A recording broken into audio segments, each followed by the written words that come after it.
أو كالذي مر على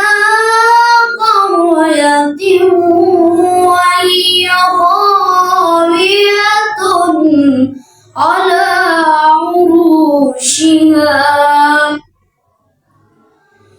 قال أنى يحيي هذه الله بعد موتها فأماته الله 100 عام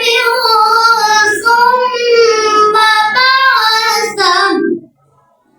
قال كم لبثت قال لبثت يوما أو بعض يوم قال بل لبثت 100 عام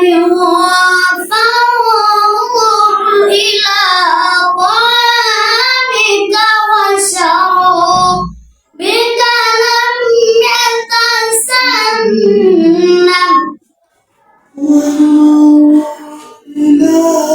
وانظر إلى حمارك ولنجعلك آية للناس وانظر إلى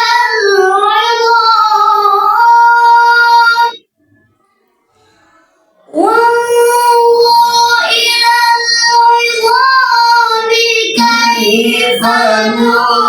ننشزها ثم نكسوها لحما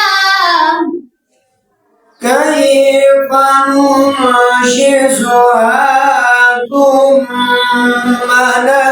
نكسوها لحما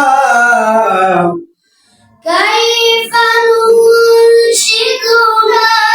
ثم نكسوها لحما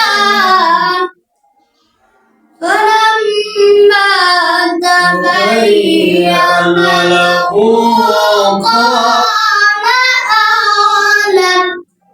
قال أعلم أن الله على كل